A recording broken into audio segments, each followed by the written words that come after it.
लोगों के बीच में अपनी पहुंच और रुतबा बनाने के लिए कुछ तरीके होते हैं। उन्हीं में से 2 तरीके आज मैं इस वीडियो में आपको बताने वाला हूं। नंबर 1, आपको ना कहना आना चाहिए। यदि आप हर किसी को हर समय हर किसी काम के लिए हां कह देते हैं तो लोग आपकी इज्जत नहीं करते। लोग उन्हीं की इज्जत करते हैं जिनकी कुछ सीमाएं होती हैं। इसीलिए ना कहना सीखिए। नंबर 2, अगर आप चाहते हैं कि लोग आपकी बात पे ध्यान दें या आप अपनी बात पर आप उनका ध्यान खींचना चाहते हैं तो अपनी बात को कुछ इस तरह से शुरू करें।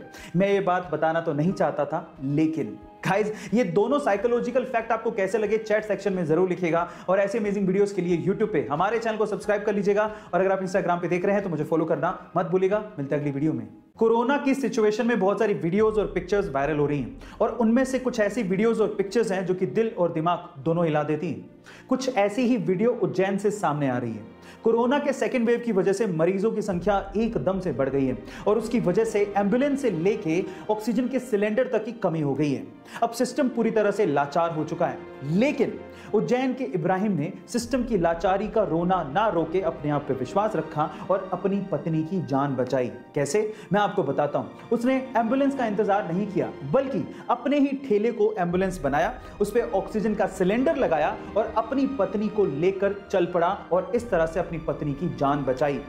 इब्राहिम का यह कहना है कि अगर थोड़ी सी भी देर हो जाती तो शायद वो अपनी पत्नी को नहीं बचा पाते। गाइस, इस इंसिडेंट के बारे में आपका क्या कहना है चैट सेक्शन में जरूर लिखिएगा। कोरोना की सिचुएशन में आपने बार बार ऑक्सीजन के सिलेंडर के बारे में जरूर सुना होगा और अगर आपने ध्यान से देखा है तो ऑक्सीजन के सिलेंडर का कलर भी फिक्स होता है। उसकी बॉडी ब्लैक होती है और उसका शोल्डर व्हाइट होता है। ऐसी किसी हरे नीले पीले सिलेंडर में ऑक्सीजन नहीं भरी जाती। इसका मतलब यह है कि गैस के हिसाब से सिलेंडर का कलर फिक्स होता है। जैसे कि अगर शोल्डर व्हाइट है तो ऑक्सीजन, अगर शोल्डर ब्राउन है तो हीलियम, अगर शोल्डर ब्लैक है तो नाइट्रोजन, अगर शोल्डर ब्लू है तो लाफिंग गैस, अगर शोल्डर ग्रे है तो CO2 गैस और अगर शोल्डर रेड है तो इसका मतलब उसमें कोई फ्लेमेबल गैस भरी है। गाइस, ये इंफॉर्मेशन आपको कैसे लगी चैट सेक्शन में जरूर लिखिएगा। और ऐसे अमेजिंग वीडियोस के लिए यूट्यूब पे हमारे चैनल को सब्सक्राइब कर लीजिएगा। और अगर आप इंस्टाग्राम पे देख रहे हैं तो मुझे फॉलो करना मत भूलिएगा। मिलते हैं अगली वीडियो में। गाइस, जब भी आप किसी बाजार में से रेस्टोरेंट के आगे से निकलते हो तो आपने जनरली ये देखा होगा कि रेस्टोरेंट का कोई ना कोई लड़का आपके पास आके डिस्काउंट कूपन देता है और आपको कहता है कि रेस्टोरेंट में जब भी आप खाना खाएं तो ये डिस्काउंट कूपन दिखा दीजिएगा, आपको 20% डिस्काउंट मिलेगा या 30% डिस्काउंट मिलेगा। आप कूपन ले लेते हो लेकिन थोड़ी आगे जाने के बाद उसे फेंक देते हो। लेकिन टेली स्टोरी नाम का एक रेस्टोरेंट है, उसने अपना डिस्काउंट देने का एक गजब तरीका निकाला है। उसने 2000 के नोट के जैसे दिखने वाले पेपर पर अपना डिस्काउंट कूपन छाप दिया और उसे सड़क पर फेंक दिया।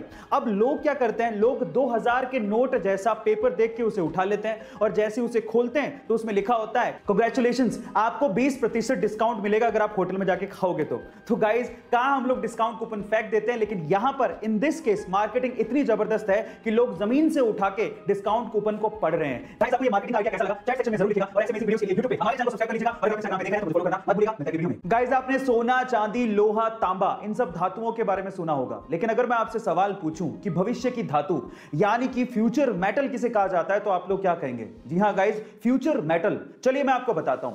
फ्यूचर मेटल यानी कि भविष्य की धातु कहा जाता है टाइटेनियम को और उसके पीछे का रीजन यह है कि टाइटेनियम स्टील के जितना स्ट्रॉन्ग है, लेकिन मजे की बात यह है कि स्टील से 45% तक हल्का है। इसके अलावा इस पे जंग भी नहीं लगती है और सबसे बढ़िया बात यह है कि अर्थ पे नोवा सबसे ज्यादा पाए जाने वाला धातु है।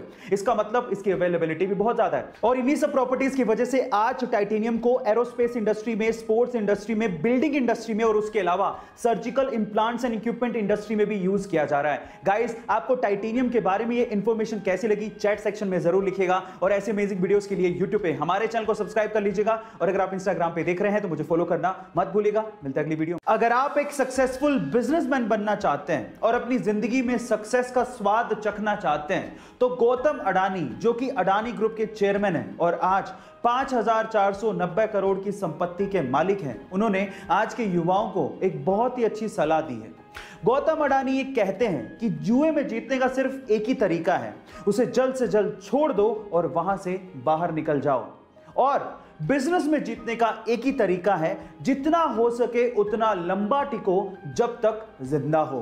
गाइस, गौतम अडानी की ये सलाह आपको कैसे लगी चैट सेक्शन में जरूर लिखिएगा, और ऐसे अमेजिंग वीडियोस के लिए यूट्यूब पे हमारे चैनल को सब्सक्राइब कर लीजिएगा, और अगर आप इंस्टाग्राम पे देख रहे हैं तो मुझे फॉलो करना मत भूलिएगा। मिलते हैं अगली वीडियो में। गाइस, एक होता है सोना यानी कि प्योर गोल्ड, सुनहरा चमकदार, लेकिन एक होता है मूर्खों का सोना यानी कि फूल्स गोल्ड, जो कि दिखता सोने के जैसा ही है लेकिन सोना होता नहीं है। तो अगर मैं आपसे सवाल पूछूं कि मूर्खों का गोल्ड यानी कि फूल्स गोल्ड किसे कहते हैं, तो आप लोग क्या कहेंगे? चलिए मैं आपको बताता हूं। फूल्स गोल्ड यानी कि मूर्खों का सोना कहा जाता है आयरन पायराइट को, जो कि आयरन की एक अयस्क यानी कि मिनरल ही है। इसका केमिकल फॉर्मूला होता है FeS2।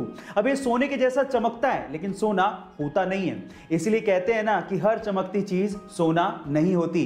गाइस, ये इंफॉर्मेशन आपको कैसी लगी चैट सेक्शन में जरूर लिखिएगा, और ऐसे अमेजिंग वीडियोस के लिए यूट्यूब पे हमारे चैनल को सब्सक्राइब कर लीजिएगा, और अगर आप इंस्टाग्राम पे देख रहे हैं तो मुझे फॉलो करना मत भूलिएगा। मिलता है अगली वीडियो में।